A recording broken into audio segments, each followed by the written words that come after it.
അൽഹംദുലില്ലാ അസ്സലാത്തു വസ്സലാമു അലാ റസൂലില്ലാ വഅലാ ആലിഹി വസഹ്ബിഹി അജ്മഈൻ അമ്മാ ബഅദ്. അഊദു ബില്ലാഹി മിനശ് ശൈത്വാനിർ റജീം. ബിസ്മില്ലാഹിർ റഹ്മാനിർ റഹീം. പ്രിയപ്പെട്ട വിദ്യാർത്ഥികളെ, അസ്സലാമു അലൈക്കും വറഹ്മത്തുള്ളാഹി വബറകാതുഹു.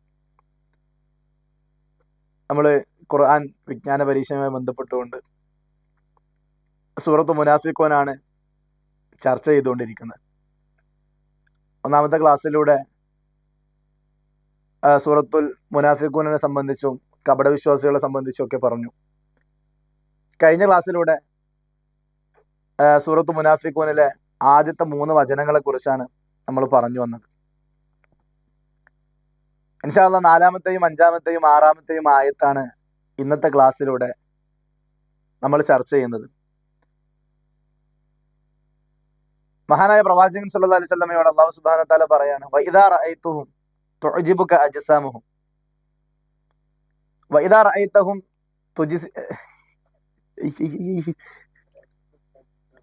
വഇദാ റഅയ്തഹും തുഅജിബുക അജ്സാമുഹും വഇൻ യഖൂലു തസ്മഅ ലിഖൗലിഹിം കഅന്നഹും ഖുശുബും മുസന്നദ യഹ്സബൂന കുല്ല സ്വൈഹത്തിൻ അലൈഹിം ഹുമുൽ അദുവ്വ് ഫഹ്ദറുഹും ഖാതലഹുമുല്ലാഹു അന്നാ യുഫകൂൻ. ആ വിഭാഗമാണ്, അതായത് കപടവിശ്വാസികളായിട്ടുള്ള ആളുകളെ നീ കാണുകയാണെങ്കിൽ അവരുടെ ശരീരം നിന്നെ ആശ്ചര്യപ്പെടുത്തും, അത്ഭുതപ്പെടുത്തും. അതുപോലെ തന്നെ അവരോട്, കപടവിശ്വാസികളായിട്ടുള്ള ആളുകളോട് താങ്കൾ സംസാരിക്കുകയാണെങ്കിൽ ആ സംസാരം ഇങ്ങനെ കേട്ടിരുന്നു പോകും എന്നുള്ളതാണ്. എന്നിട്ട് അല്ലാഹു സുബ്ഹാനഹു വ തആല പറയാണ്, എന്നാലോ കഅന്നഹും ഖുശുബു മുസന്നദ, അതുകൊണ്ടൊന്നും ഒരു കാര്യമില്ല, അവര് ചാരി വെക്കപ്പെട്ട മരത്തടി പോലെ എന്നാണ് മുനാഫിക്കുകളെ സംബന്ധിച്ച് അല്ലാഹു സുബ്ഹാനഹു വ തആല പറഞ്ഞത്. മാത്രമല്ല, ഈ വിഭാഗം ആളുകൾ യഹ്സബൂന കുല്ല സ്വൈഹത്തിൻ അലൈഹിം, എന്തൊക്കെ തരത്തിലുള്ള ഉറക്കമുള്ള ഒച്ചയുള്ള ശബ്ദം കടന്നു വന്നാലും ഈ വിഭാഗം ആളുകൾക്ക് ഉള്ളിൽ ഭയങ്കര പേടി ഉണ്ടാവുന്ന. കാരണം ഈ വിഭാഗം ആളുകളെ കുറിച്ചാണോ, അവർക്കെതിരെയുള്ള ശബ്ദങ്ങളാണോ എന്നുള്ള ഭയപ്പാടുകൾ ആ വിഭാഗം ആളുകൾക്ക് ഉണ്ടാവും എന്നുള്ളതാണ്. ഹുമുൽ അദുവ്, അവരാണ് ശത്രുക്കളായിട്ടുള്ള ആളുകൾ. ഫഹ്ദറുഹും, അവരെ സൂക്ഷിച്ചു കൊള്ളണം. ഖാതലഹുമുല്ലാഹു അന്നാ യുഫകൂൻ. അല്ലാഹു സുബ്ഹാനഹു വ തആല ആ ഒരു ആയത്ത് അവസാനിപ്പിക്കണം. ഇവിടെ നമ്മൾ മനസ്സിലാക്കേണ്ടത്, മുനാഫിക്കുകളായിട്ടുള്ള ഒരു മനുഷ്യനെ സംബന്ധിച്ചിടത്തോളം അയാളുടെ രൂപം, അതുപോലെ തന്നെ അയാളുടെ സംസാരം, അയാളുടെ ആത്മവിശ്വാസമൊക്കെ നമ്മളെ ആശ്ചര്യപ്പെടുത്തുന്ന, അത്ഭുതപ്പെടുത്തുന്ന കാര്യങ്ങളായിരിക്കും. അവരോട് സംസാരിച്ച കുറേ നേരം സംസാരം കേട്ടിരിക്കാനും അവരുടെ ആത്മവിശ്വാസമൊക്കെ കണ്ടു കഴിഞ്ഞാൽ നമ്മളെ അത്ഭുതപ്പെടുത്തുന്ന അല്ലാഹു സുബ്ഹാനഹു വ തആല പറയാണ്. എന്നാൽ അതുകൊണ്ടൊന്നും ഒരു പ്രയോജനമില്ല എന്നുള്ളതാണ്. അവരെ അല്ലാഹു സുബ്ഹാനഹു വ തആല വിശേഷിപ്പിക്കുന്നത് കഅന്നഹും ഖുശുബും മുസന്നദ, ഒരു ചാരി വെക്കപ്പെട്ട മരത്തടിയോട് അല്ലാഹു സുബ്ഹാനഹു വ തആല ഉപമിക്കുകയാണ്. മാത്രമല്ല, രണ്ടാമതായിക്കൊണ്ട് പറയുന്നത് യഹ്സബൂന കുല്ല സ്വൈഹത്തിൻ അലൈഹിം, അവിടെ ഉയർന്നു വരുന്ന വലിയ ശബ്ദങ്ങൾ, ഇത് ഇവരുടെ മനസ്സിൽ വലിയ ഭയം ഉണ്ടാക്കുന്ന, വലിയ പേടി ഉണ്ടാക്കുന്ന. കാരണം അവരുടെ മനസ്സിലൊരു കുറ്റബോധമുണ്ട്. നമ്മൾ ആദ്യമൊക്കെ പറഞ്ഞ പോലെ മനസ്സിന്റെ ഉള്ളില് അവിശ്വാസവുമായി കൊണ്ടു നടക്കുന്ന ആളുകളാണ്. മുസ്ലിമീങ്ങൾക്ക് മുമ്പില് അവർ വലിയ മുസ്ലിങ്ങളാണെന്ന് പരസ്യപ്പെടുത്തിക്കൊണ്ട് മുസ്ലിമീങ്ങളുടെ കണ്ണിലൊരു കരടാകാതിരിക്കാൻ, അതായത് മുസ്ലിങ്ങളുടെ മേൽ മുസ്ലിങ്ങൾക്ക് തങ്ങളോടൊരു ശത്രുത ഉണ്ടാകാതിരിക്കാൻ മുസ്ലിങ്ങളാണെന്ന് വാദിക്കുന്ന ആളുകൾ, അല്ലെങ്കിൽ മുഅ്മിനുകളാണെന്ന് പറയുന്ന ആളുകൾ. പക്ഷെ യഥാർത്ഥത്തിൽ അവരുടെ ഉള്ളിൽ കപടവിശ്വാസമാണ്, അവരുടെ ഉള്ളിൽ അവിശ്വാസമാണ്.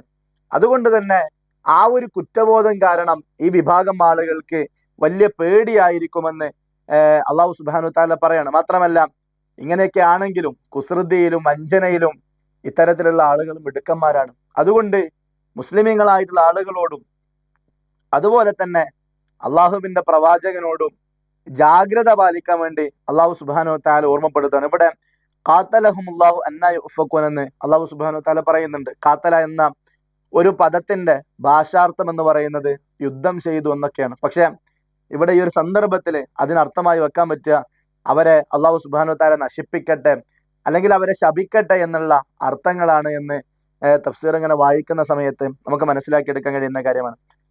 ഈ ഒരു സൂറത്തിന്റെ 5-ാമത്തെ ആയത്ത്, വഇദാ ഖീല ലഹും തആലു യസ്തഗ്ഫിർ ലക്കും റസൂലുള്ളാഹ് ലവ്വ റൂസഹും വറഅയ്തഹും യസുദ്ദൂന വഹും മുസ്തക്ബിറൂൻ. ഈ ആയത്തിലൂടെ അല്ലാഹു സുബ്ഹാനഹു വ തആല പറയുന്നത് ഈ വിഭാഗം ആളുകളോട് വരാൻ വേണ്ടി ആവശ്യപ്പെടുകയാണ്. എന്തിനു വേണ്ടിയിട്ടാണ്?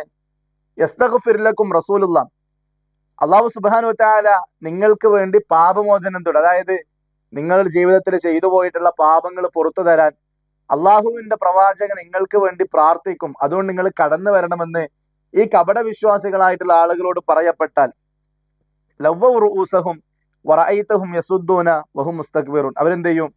അവിടെ നിന്ന് അങ്ങോട്ട് തല തിരിച്ചു കളയുന്ന ആ ഒരു വാക്കുകളെയോ അല്ലെങ്കിൽ അത്തരത്തിലുള്ള ഒരു ഓഫറിനെയോ ഈ വിഭാഗം ആളുകൾ ഒരിക്കലും അവര് സ്വീകരിക്കൂല എന്നുള്ളതാണ്. മാത്രമല്ല, അഹങ്കാരം നടിച്ചുകൊണ്ട് ആ വിഭാഗം ആളുകൾ, അതായത് കപട വിശ്വാസികള് തിരിച്ചു പോകുമെന്ന് വിശുദ്ധ ഖുർആനിന്റെ വചനത്തിലൂടെ അള്ളാഹു സുബ്ഹാനഹു വ തആല പഠിപ്പിക്കുകയാണ്. പ്രിയപ്പെട്ടവരെ, ഇവർക്കൊരു പാപമോചനം അള്ളാഹു നൽകണമെന്നോ ഇവരുടെ ജീവിതത്തിൽ ചെയ്തു പോയിട്ടുള്ള പാപങ്ങൾ അള്ളാഹു സുബ്ഹാനഹു വ തആല പൊറുക്കണമെന്നോ അതിനുവേണ്ടി അഷ്റഫുൽ ഖൽഖ് റസൂലുള്ളാഹി സ്വല്ലല്ലാഹു അലൈഹി വസല്ലമ പ്രാർത്ഥിക്കണമെന്നുള്ള ഒരു ആഗ്രഹവും ഈ വിഭാഗം ആളുകൾക്ക് ഇല്ല എന്നുള്ളതാണ്. അവർക്ക് വലിയ പരിഹാസമാണ്, അവർക്ക് വലിയ പുച്ഛമാണ്, അവർക്ക് വലിയ അഹങ്കാരമാണ് എന്ന് ഈ ഒരു വിശുദ്ധ ഖുർആനിന്റെ ഈ ഒരു വചനങ്ങളുടെ തഫ്സീറുകൾ വായിച്ച് നമുക്ക് മനസ്സിലാക്കിയെടുക്കാൻ കഴിയും. മഹാനായ പ്രവാചകൻ ഒരിക്കലും പറയുന്നുണ്ട്, ലാ യദ്ഖുലുൽ ജന്നത മൻ കാന ഫീ ഖൽബിഹി മിസ്കാലു ദർറത്തിൻ മിൻ കിബർ. ഹൃദയത്തിന്റെ ഉള്ളിൽ ഒരല്പം അഹങ്കാരമുള്ള മനുഷ്യൻ ഒരിക്കലും സ്വർഗത്തിലേക്ക് പ്രവേശിക്കുകയില്ല എന്ന പ്രവാചക വചനം കൂടെ ഇവിടെ ഞാനും നിങ്ങളും ചേർത്ത് വായിക്കേണ്ടതുണ്ട്. 6-ാമത്തെ വചനത്തിലൂടെ, അതായത് സവാഉൻ അലൈഹിം അസ്തഗ്ഫർത ലഹും അം ലം തസ്തഗ്ഫിർ ലഹും ലയഗ്ഫിറല്ലാഹു ലഹും ഇന്നല്ലാഹ ലാ യഹ്ദിൽ ഖൗമൽ ഫാസിഖീൻ. ഈ ഒരു വചനത്തിലൂടെ അല്ലാഹു സുബ്ഹാനഹു വ തആല പറയുന്നത്, റസൂലിനോട് അല്ലാഹു സുബ്ഹാനഹു വ തആല പറയണം, റസൂലെ, താങ്കൾ അവർക്ക് വേണ്ടി പാപമോചനം നടത്തിയാലും ഇല്ലെങ്കിലും, ആ കപടവിശ്വാസികളായിട്ടുള്ള ആളുകൾക്ക് വേണ്ടി താങ്കൾ പാപമോചനം നടത്തിയാലും ഇല്ലെങ്കിലും അതുകൊണ്ടൊരു ഉപകാരമില്ല. കാരണം അവരെ സംബന്ധിച്ചിടത്തോളം, അതായത് മുനാഫിക്കുകളെ സംബന്ധിച്ചിടത്തോളം അള്ളാഹു സുബ്ഹാനഹു വ തആല അവർക്ക് പുറത്തു കൊടുക്കൂലെന്നാ. അവരുടെ പാപങ്ങള് അതിന് റസൂല് പാപമോചനം തേടിയാലും, ഇനി റസൂല് തേടിയിട്ടില്ല എങ്കിലും ഈ മുനാഫിക്കുകളുടെ പാപങ്ങളെ അള്ളാഹു സുബ്ഹാനഹു വ തആല പുറത്തു കൊടുക്കൂലെന്ന് വിശുദ്ധ ഖുർആനിന്റെ വചനത്തിലൂടെ അള്ളാഹു സുബ്ഹാനഹു വ തആല പറയാണ്. മാത്രമല്ല, ദുർമാർഗികളായ, അതായത് മോശപ്പെട്ട ജീവിതം നയിക്കുന്ന ഒരു വിഭാഗം ആളുകൾ, അവരെ അള്ളാഹു സുബ്ഹാനഹു വ തആല നേർവഴിയിലാക്കുകയില്ല, അതായത് നല്ല വഴിയിൽ ആ വിഭാഗം ആളുകൾ ആക്കുകയില്ല എന്നും വിശുദ്ധ ഖുർആനിന്റെ വചനത്തിലൂടെ അള്ളാഹു സുബ്ഹാനഹു വ തആല പഠിപ്പിക്കുകയാണ്. മാത്രമല്ല, ആ വിഭാഗം ആളുകൾ അവര് ഫാസിഖീങ്ങളായിട്ടുള്ള ആളുകളാണ്, ഏറ്റവും മോശപ്പെട്ട, അതായത് എത്രത്തോളം സത്യം അറിഞ്ഞു കഴിഞ്ഞാലും ആ സത്യത്തിലേക്കൊന്നും കടന്നു വരാതെ തിന്മകൾ ഇങ്ങനെ ചെയ്തുകൊണ്ടിരിക്കുന്ന ഒരു വിഭാഗം ആളുകൾ, ആ വിഭാഗം ആളുകൾക്ക് അള്ളാഹുവിന്റെ സഹായം ഉണ്ടാവുകയില്ല, അള്ളാഹു സുബ്ഹാനഹു വ തആല അവരെ നേർവഴിയിലാക്കുകയില്ല എന്ന് വിശുദ്ധ ഖുർആനിന്റെ വചനത്തിലൂടെ അള്ളാഹു സുബ്ഹാനഹു വ തആല പറയുകയാണ്. പ്രിയപ്പെട്ടവരെ, ഇത്തരത്തിലാണ് ഈ ഒരു സൂറത്ത് ഇങ്ങനെ മുന്നോട്ട് പോയിക്കൊണ്ടിരിക്കുന്നത്. ഈ ഒരു സൂറത്തിന്റെ വരാനിരിക്കുന്ന വചനങ്ങളിലൂടെ അള്ളാഹു സുബ്ഹാനഹു വ തആല ഈ മുനാഫിക്കുകളായിട്ടുള്ള കപടവിശ്വാസികളായിട്ടുള്ള ആളുകളുടെ ധിക്കാരത്തിന്റെ ഉദാഹരണങ്ങൾ അള്ളാഹു സുബ്ഹാനഹു വ തആല മാനവരാശിക്ക് മുമ്പിൽ, അതായത് മനുഷ്യർക്ക് മുമ്പിൽ പഠിപ്പിച്ചു തരുന്നുണ്ട്, മനസ്സിലാക്കി തരുന്നുണ്ട്. ഇൻഷാ അല്ലാഹ് വരുന്ന ക്ലാസ്സുകളിലൂടെ അത്തരത്തിലുള്ള കാര്യങ്ങളെ സംബന്ധിച്ച് നമുക്ക് ചർച്ച ചെയ്യാം. തൽക്കാലം ഇന്നത്തെ ക്ലാസ് ഇവിടെ അവസാനിപ്പിക്കുകയാണ്. നമ്മൾ പറഞ്ഞ കാര്യങ്ങളൊക്കെ കൃത്യമായിട്ട് മനസ്സിലാക്കുക, ശ്രദ്ധിച്ച് കേൾക്കുക, ഈ ഒരു ഇതുമായി ബന്ധപ്പെട്ട സിലബസുകൾ നിങ്ങൾ വായിക്കുക. ഈ ഒരു ഖുർആൻ വിജ്ഞാന പരീക്ഷയ്ക്ക് വേണ്ടിയിട്ട് നിങ്ങൾ നല്ലവണ്ണം ഒരുങ്ങുക. നേരത്തെ ഫസ്റ്റ് ക്ലാസ്സുകളിലൊക്കെ സൂചിപ്പിച്ച പോലെ നിങ്ങളുടെ കൂട്ടുകാരിൽ ആരെങ്കിലും രജിസ്റ്റർ ചെയ്യാനൊക്കെ മറന്നുപോയിട്ടുണ്ടെങ്കിൽ അല്ലെങ്കിൽ വിട്ടുപോയിട്ടുണ്ടെങ്കിൽ ഈ ക്ലാസ്സുകളും ഇതിനോടൊപ്പമുള്ള രജിസ്ട്രേഷന്റെ ലിങ്കൊക്കെ നിങ്ങൾ അവർക്ക് അയച്ചു കൊടുക്കുക. അവരോടും ഇതിന്റെ ഭാഗമാകാൻ പറയുക. മഹാനായ പ്രവാചകൻ പഠിപ്പിച്ച പോലെ നമ്മൾ ഏറ്റവും ഉത്തമരായിട്ടുള്ള ആളുകൾ അത് ഖുർആൻ പഠിക്കുകയും പഠിപ്പിക്കുകയും ചെയ്യുന്ന ആളുകളാണ് നമ്മൾ. കാരണം അവര് ഖുർആൻ പഠിക്കുകയാണെങ്കിൽ, അവര് ഇതിന്റെ ഭാഗമാവുകയാണെങ്കിൽ അത് നമുക്ക് വലിയ ഉപകാരമാവുമെന്നും മനസ്സിലാക്കിക്കൊണ്ട് അത്തരത്തിലുള്ള പ്രവർത്തനങ്ങൾ നമ്മൾ ചെയ്യുക. അല്ലാഹു സുബ്ഹാനഹു വ തആല നമ്മെ അനുഗ്രഹിക്കുമാറാകട്ടെ. വസ്സലാമു അലൈക്കും വറഹ്മത്തുള്ളാഹി വബറകാതുഹു.